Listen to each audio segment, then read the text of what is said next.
Hello, my friends. Welcome back to the Easy English Podcast Club. I'm Alex, and I'm happy you're here today. In this episode, we will learn English through one of the most famous books in the world, Atomic Habits by James Clear. This book is about small changes that create big results.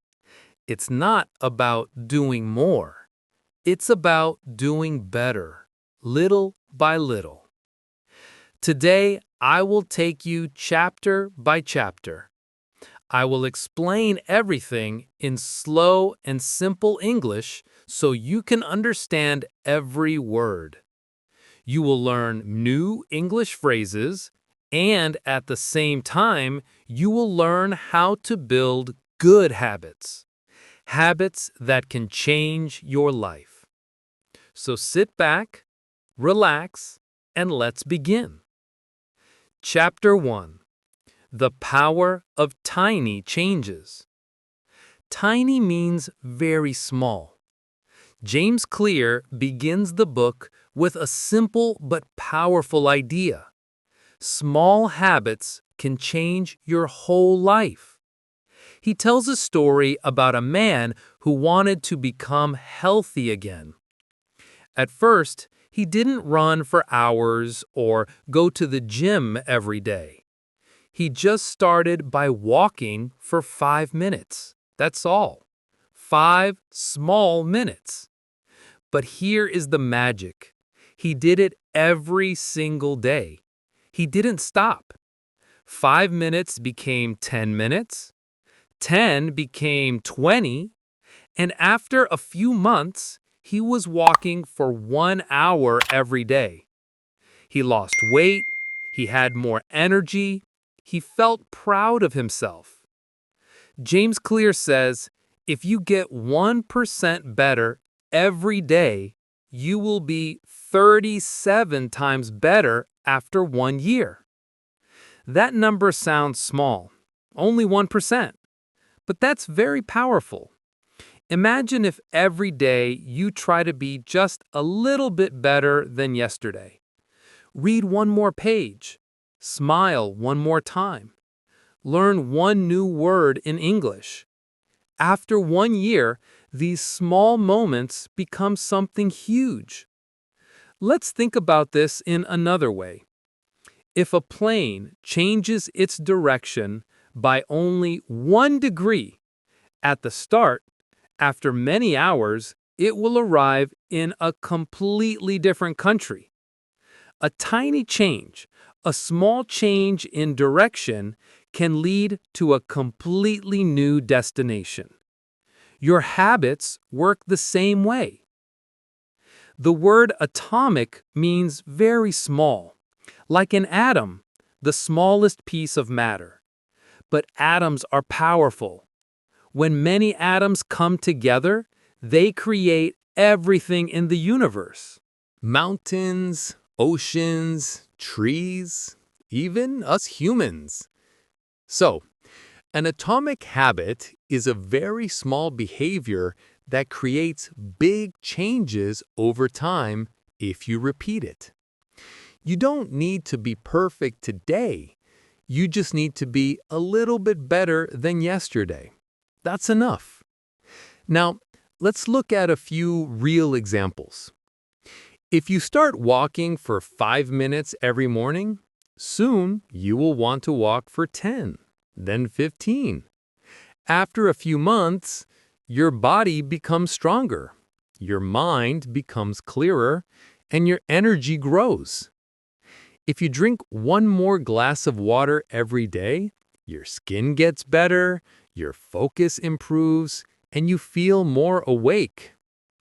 If you learn just one English word a day, in 1 year, you will know 365 new words. That's a lot of progress from something so small. Small things are important. They matter. Small changes add up. Small wins become big victories. James Clear says, Success is not about big moves. It is about small steps repeated again and again. When you do something small every day, your brain learns, this is who I am now, and that new identity grows stronger. So remember, small habits look weak at first, but they grow stronger over time, like a seed that becomes a tree. That's how real change begins. Chapter 2. How habits shape your identity. Identity is about who we are. In this chapter, James Clear says something very important. Your habits are not just about what you do. They are about who you become. They are about your identity. Many people try to change their habits by setting goals. They say things like, I want to lose 10 kilos. I want to learn English fluently. I want to save more money. But James Clear says that's the wrong place to start. Instead of focusing on the goal, focus on the identity. Ask yourself, who do I want to become? Because every small action is important for the kind of person you want to become. If you read a few pages every day, you are becoming a reader. If you exercise even for 5 minutes, you are becoming an active person. If you listen to English podcasts every morning, you are becoming an English speaker. Each small action is a message to your brain. This is who I am now. Now, let's think about two different people who both want to quit smoking. One person says, "No thanks, I'm trying to quit." The other person says, "No thanks, I'm not a smoker." Do you feel the difference? The first person still sees themselves as a smoker. They are just trying to change. The second person already believes they are not a smoker anymore. The identity has changed.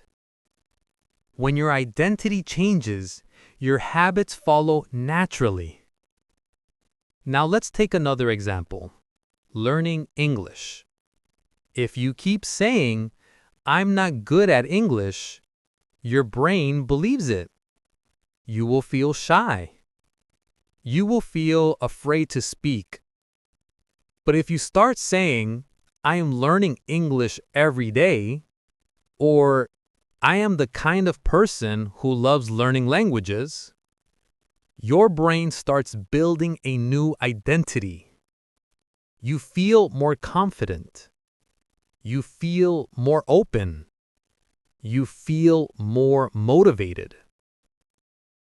James Clear says that most people focus on the results, like losing weight, earning money, or speaking better English.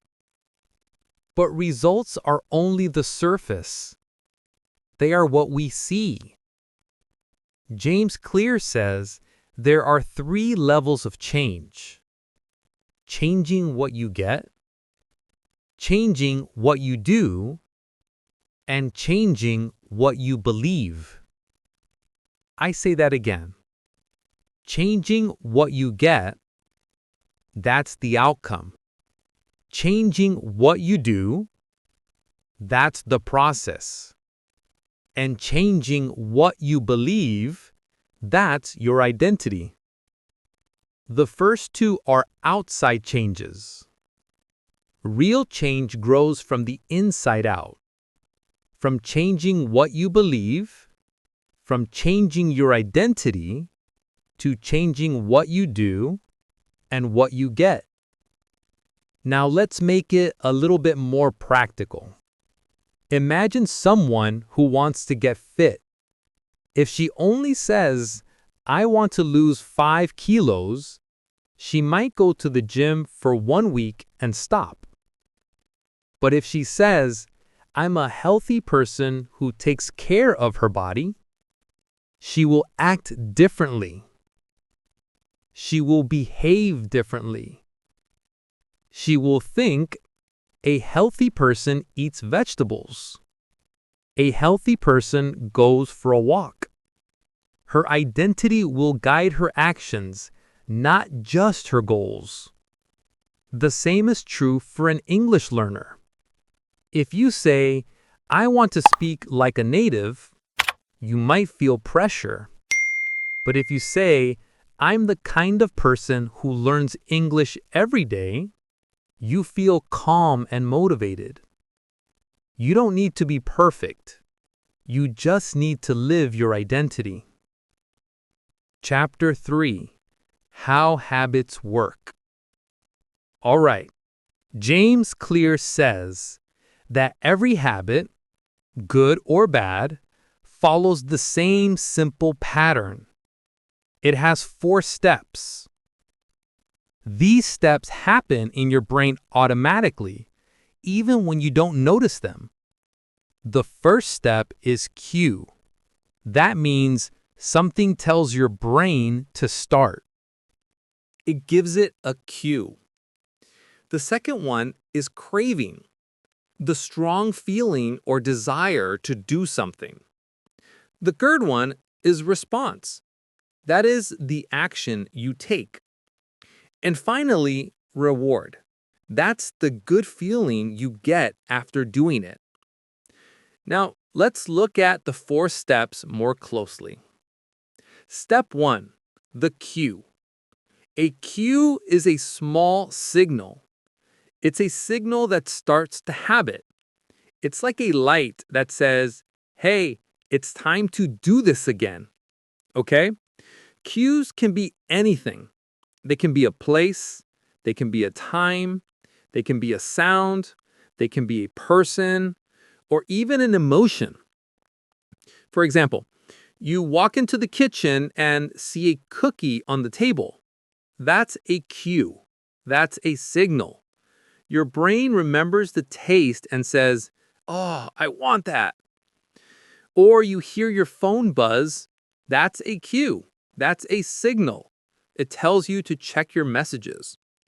Or you finish dinner and see your running shoes by the door. That's a cue to go for a walk. That's a signal.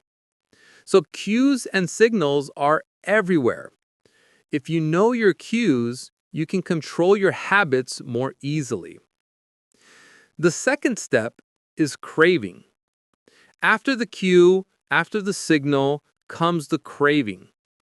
A craving is not the action itself. It's the strong desire behind the action. You don't really want the cookies. You want the sweet taste that makes you feel happy. You don't want to check your phone. You want to feel connected to people.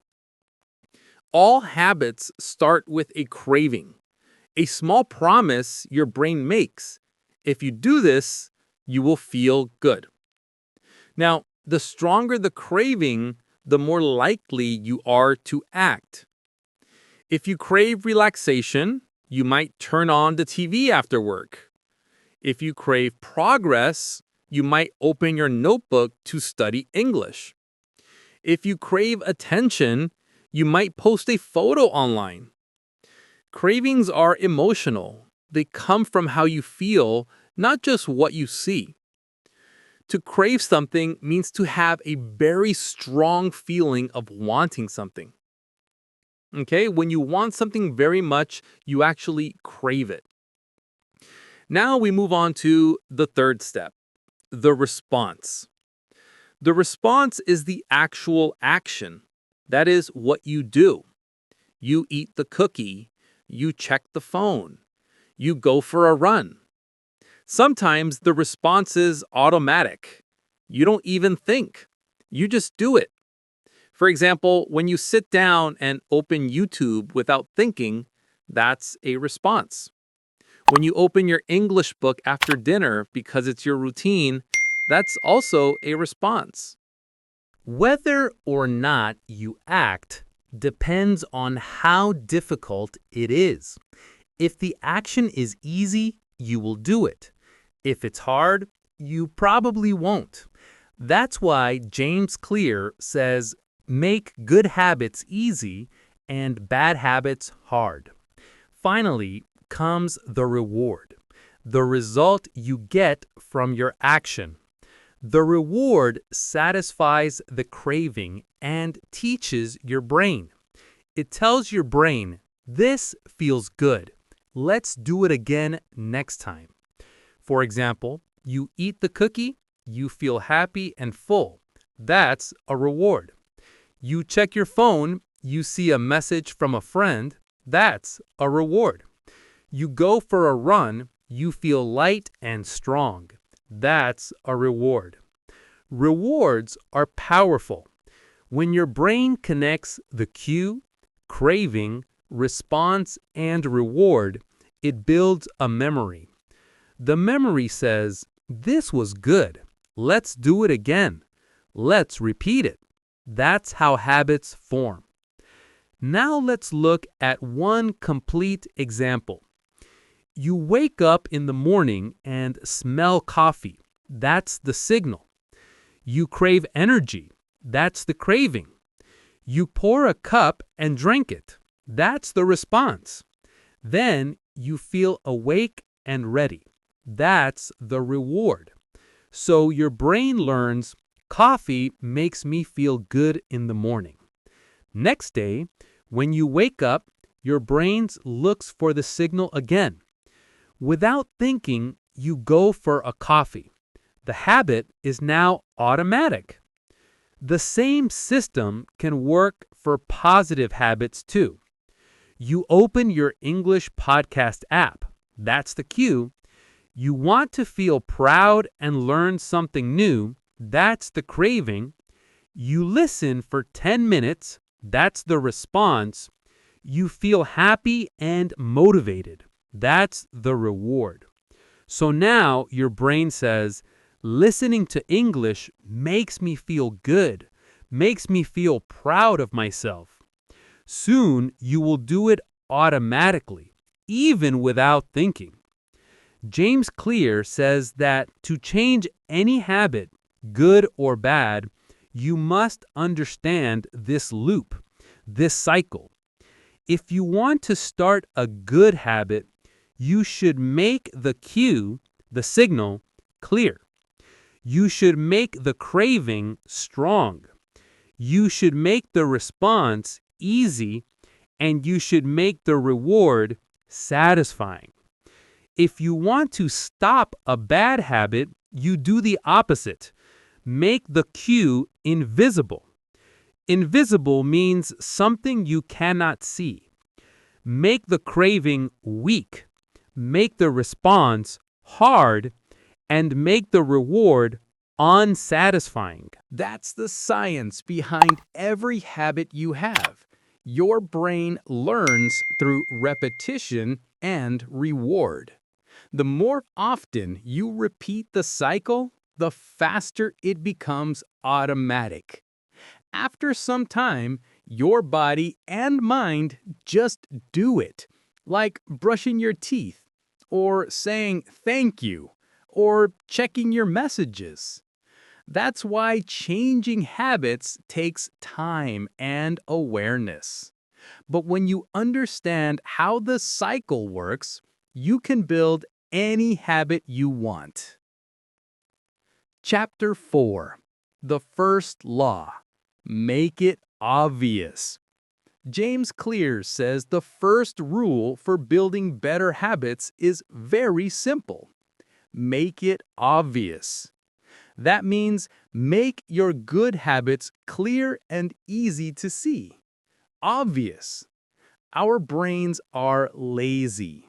They like easy things. If something is hidden, we forget it. If something is in front of us, we do it without thinking. So if you want to build good habits, don't hide them. Make them easy to see. The things you see around you send messages to your brain every day. You don't always see them. You don't always notice them, but they affect what you do. Affect means to change or influence something. So, if you put a bowl of fruit on your table, you will eat more fruit. If you hide it in the fridge, you might forget it's there. If you put your running shoes near the door, you will remember to go for a walk. If they are in a closet, you may stay on the sofa. If you leave your English notebook open on your desk, you will probably study. If you keep it inside your bag, you will say, maybe tomorrow. Small changes in what you see can change your actions. That's why James Clear says environment is stronger than motivation. If you want to change your habits, change what you see around you. James Clear also gives a small idea called habit stacking. Stacking means adding a new habit to an old one. Your old habit becomes a cue, something that reminds you to start the new one. Now, here is the simple formula. After I do something, I will do something else. Here are some examples. After I brush my teeth, I will floss. After I pour my morning coffee, I will read one page of a book. After I finish lunch, I will listen to a short English podcast. After I sit at my desk, I will write one English sentence. Your first habit reminds your brain to do the next one. It's like building a small bridge between two actions.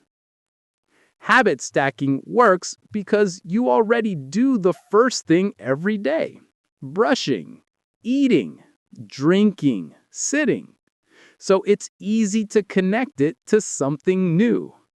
When you link habits, when you connect your habits, your day feels smoother. Another helpful idea is deciding exactly when and where you will do your habits. Instead of saying, I will study later, say, I will study English at 7 p.m. At my desk. Instead of saying, I'll exercise more, say, I'll walk in the park at 6:30 every morning. When you plan the time and place, your brain knows what to do. If your plan is not clear, you will probably do nothing. If your plan is clear, you will act. One person says, I want to eat healthier. The other person says, I'll make a salad for lunch at 12:30 every day. Who will succeed, do you think? Of course, the second person, because the plan is simple and clear. He says, I'll make a salad for lunch at 12:30 every day. It's simple and clear. The more exact your plan, the easier it becomes to follow it. Now, sometimes we forget new habits because we don't see them. James Clear says, make visible reminders, things that help you remember. Visible means easy to see. If you want to drink more water, keep a water bottle on your desk or in your bag. If you want to take vitamins every morning, put the bottle next to your toothbrush. If you want to call your parents every week, write it on your calendar or stick a note on your mirror. Reminders help your brain remember your plan. It's not about being strong, it's about making things easy to see. James Clear says, many people try too hard to use willpower. Willpower is the mental strength to stop or start something. But he says, don't try to be stronger. Make your space help you. This idea is called environment design. It means changing your surroundings so good habits happen naturally. Surroundings means everything that is around you. For example, you want to read more, keep books in every room. Want to watch less TV? Unplug the table or hide the remote. Want to use your phone less? Charge it in another room. Want to eat less junk food? Don't buy it. Want to write more? Keep a notebook near your bed.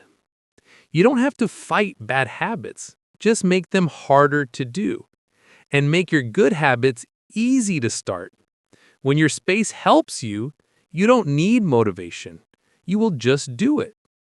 Now, James Clear also says to make good habits easy, make bad ones hard to see. If your phone is the first thing you see in the morning, you will start scrolling.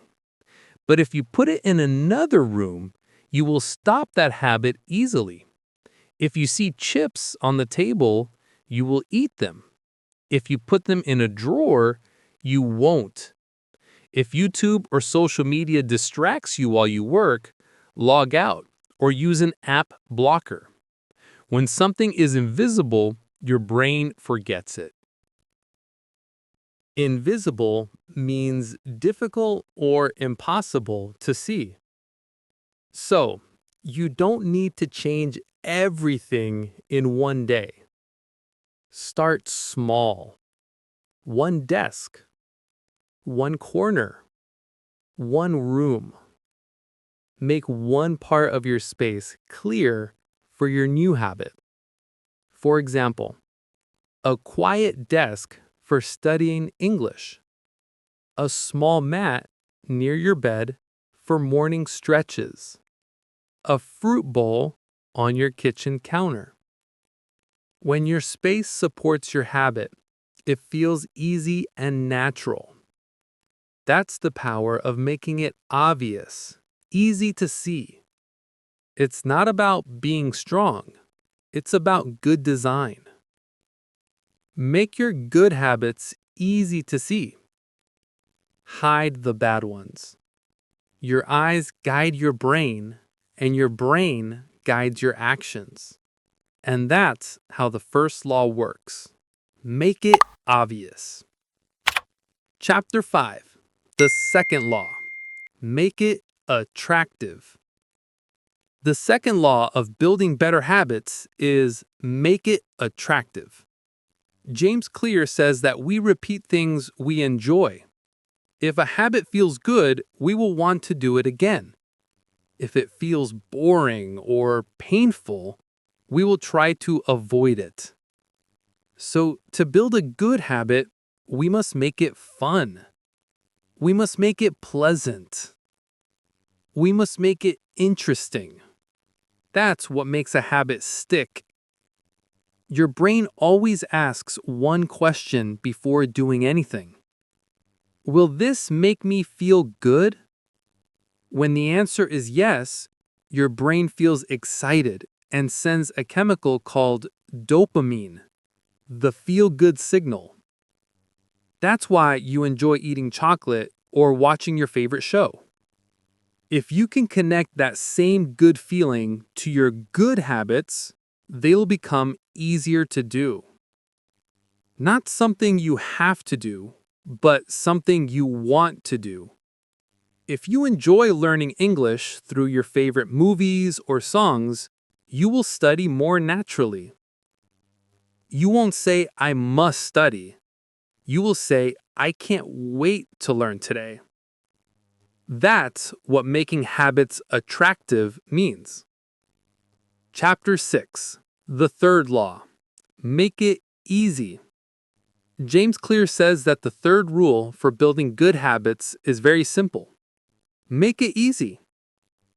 When people wait for the right time to start a habit, they say, I will start when I feel ready, or I will begin when I have more time. But motivation comes and goes. If you wait to feel ready, you will never start. So don't wait. Make your habit so easy that you can begin right now. You don't need to be perfect. You just need to begin. James Clear also says that the best way to start a new habit is to make it very small. He calls this idea the 2-minute rule. It means when you start a new habit, it should take less than 2 minutes. For example, You want to read every night. Read one page. You want to exercise. Put on your shoes and stretch for 2 minutes. You want to meditate. Sit down and take one deep breath. You want to write. Just write just one sentence. Now, why does this work? This works because small actions feel easy. Your brain says, this is simple. I can do it. When you start, it becomes easier to continue. The hardest part of any habit is the beginning. Once you start, your body and mind keep going naturally. Many people often confuse motion with action. Motion means planning, thinking, or preparing. Action means actually doing. So reading about exercise is a motion. Doing 10 push-ups, that's an action. Watching English videos is a motion. Saying one English sentence is an action. Motion feels good because it looks like work, but real change only happens with action. So don't wait for a perfect plan. Just do a small version of your habit right now. Small actions create real progress and build confidence. James Clear says that your daily routine is more important than trying to be perfect. To build a habit, repeat it often, even if it's small. Don't wait for the perfect time. Just repeat again and again. For example, if you study English for 5 minutes every day, you will improve more than studying for 2 hours once a week. Why? Because your brain learns best from short, regular practice. Repetition builds memory. The more you repeat, the easier it becomes until it feels automatic, like brushing your teeth. When you want to build a new habit, make the first step so small that you can't say no. Want to write a journal? Write one word. Want to exercise? Stretch for 1 minute. Want to tidy your room? Clean one small corner. Once you start, you will usually continue naturally. This is called a gateway habit, a small door that opens to bigger actions. Chapter 7. The fourth law. Make it satisfying. The fourth law of building good habits is make it satisfying. James Clear says that we repeat the things that make us feel good. If a habit gives you pleasure or pride, your brain says, let's do it again. If it feels boring or painful, you will stop. So, to keep a good habit alive, you need to make it feel rewarding. When something feels satisfying, your brain marks it as a success. That small feeling of success becomes a signal to continue next time. Our brains are designed to look for rewards. When you do something good and it feels nice, your brain releases a chemical called dopamine. It makes you feel happy, proud, and excited. But if the results of your habit comes too far in the future, it's hard for your brain to stay motivated. For example, when you start exercising, you don't see results after 1 day. When you start saving money, your account doesn't grow fast. When you start learning English, you don't speak fluently after 1 week. These results come later. That's why you must give yourself small rewards now. That helps you keep your brain happy and motivated. James Clear gives a smart rule for staying consistent. Never miss twice. Everyone makes mistakes. Everyone misses a day. That's normal. But the danger is when one missed day turns into 2 or 3. So the rule is simple. If you miss 1 day, forgive yourself, but make sure you do it the next day. For example, if you forget to practice English today, that's fine. But tomorrow, listen to your podcast again. Miss 1 workout? Okay, just don't miss the next one. This rule helps you stay on track. It reminds you that one mistake is not the end as long as you get back quickly. The author says that our behavior often depends more on where we are than who we are. You can be very focused in the library, but distracted at home. You can eat healthy in one city, but forget your diet in another. Context shapes actions. So if you find it hard to change in one place, try changing your location. Study in a cafe, walk in a new park, work in a different corner of your house. A new space creates a new mindset, a new way of thinking. You don't need to have a big house or expensive tools. Good environment design is about clarity. Clear spaces make clear minds. A tidy desk invites focus. A messy one invites distraction. A visible notebook invites writing. A closed drawer invites forgetfulness. So clean your space, organize it simply, and let it reflect your goals. Your environment is like a silent teacher. It reminds you every day of who you want to be. When you design your environment to support good habits and hide bad ones, you no longer need to fight against yourself. Your surroundings, your environment, your context start helping you. They become your invisible team. They guide you, they remind you, and they support you. Breaking bad habits takes time, just like building good ones. You can't erase years of behavior in one day. But every time you resist the bad habit, every time you don't do it, you are teaching your brain something new. You are saying, I am stronger than my impulses.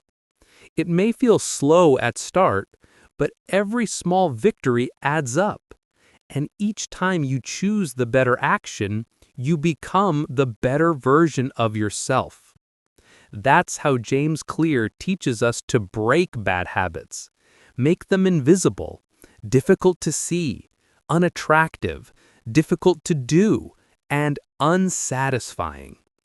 When you replace them with something better, you don't just change your behavior, you change your whole life. Many people punish themselves when they fail. They say, I'm lazy, or I can't do anything right. But punishment doesn't help. It makes you stop trying. James Clear suggests replacing punishment with feedback. Feedback means looking at your mistake calmly and asking, what can I learn from this?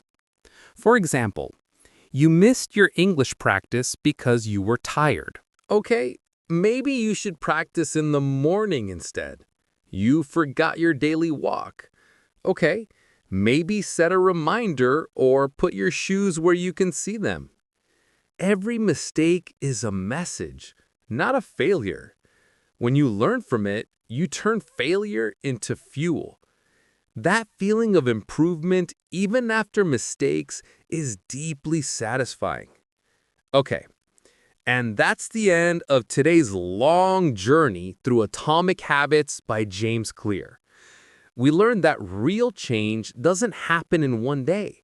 It happens slowly through small daily actions. 1% better every day becomes something amazing after 1 year. That's the secret of Atomic Habits. Remember the 4 simple laws.